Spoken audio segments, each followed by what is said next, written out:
Good morning, everyone. Sitting for long periods of time, really not that good for your health. Some researchers may have come up with a solution, though. So sitting for 4.5 hours on the show, not so great? 4:30 till 9 a.m. Okay.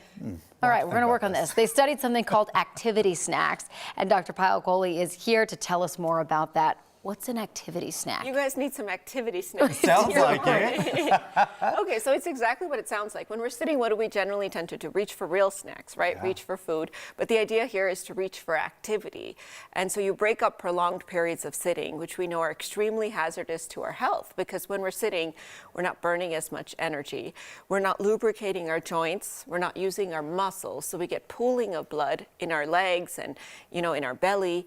And, we can have increased risk of heart disease, of diabetes, of obesity, and we tend to hold on to fat on our tummy when we have prolonged periods of sitting. I love this idea.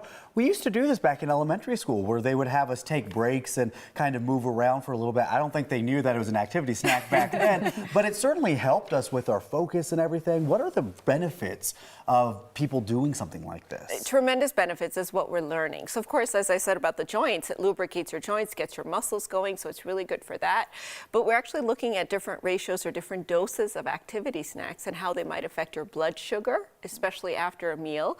So slight walking after a meal can help to lower your blood sugar, how it might affect your blood pressure, and most importantly, how it might affect your mood, and to what you alluded to, Jordan, your fatigability. Right. So if you're sitting for a long period of time, you're actually more likely to get fatigued than if you get up and get a little activity snack. We hear that a lot too when people are like, oh, I did nothing yesterday but rest, and I feel even more tired than I would have had I moved around. Yeah.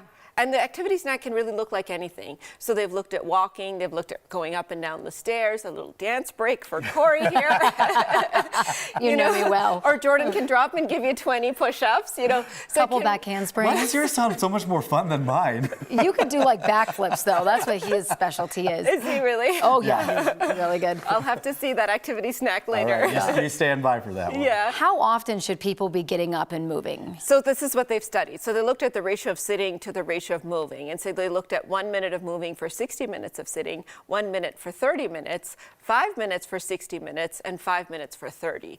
And not surprisingly, the more you move, the better. Yeah. So the 5 and 30 was really the best in terms of the responses that they saw, especially with the blood sugar. But all of them reduced your blood pressure. So even if it's only a minute that you can spare every hour, and I'm sure we can do more than that. But even that actually helped reduce your blood pressure and improve your mood and improve 100%. Your cardiovascular. I was about to say, you're talking about our physical health. This is also good advice for our mental health as well there. Let's talk about situations where maybe you're a little bit more restricted. Maybe you don't have a place to safely go for a walk. Maybe, you're on the job and you can't really step away from it. What or something you can do maybe in just a little bit of a smaller space? Yeah, so you can even do things like stretching, so very low impact. So if you have joint issues or mobility issues that limit your ability to walk, even just getting the blood flowing. I wouldn't say backflips, but just a little bit of yoga, stretching your muscles out, bending up and down, because the idea here is to use your muscle pumps, is to really get the blood flowing to those muscle pumps so that it's not pooling in that one location. Okay. And by doing that, you're actually activating hormones as well that not only help us lose weight, because we're not gaining weight on our belly when we're sitting, but also help our mood and help our ability to concentrate and focus. Get up and get moving. Do some backflips. The last time I did a backflip, I slipped a rib. Remember this one? So we got to be careful. Did you really? That, yeah. There's some things you just shouldn't do in your 30s anymore. Now, one thing I do want to add is the standing desks, because those are really, really popular, right? And actually, the science is mixed on these. And I was just buying a desk for my office. I was looking at standing desks, so I looked into the literature. And of course, we burn more calories when we're standing than when we're sitting. But what we've realized is that standing for prolonged periods of time can also lead to reflux in our veins in our legs, because the blood is all going down. It can lead to back problems because it's not ergonomic. So we're standing in a way that may be putting weight on one leg or the other, so it can lead to lower back problems.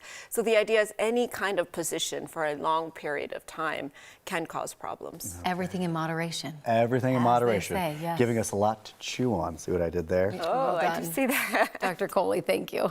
Let's get checking your forecast now with Ed.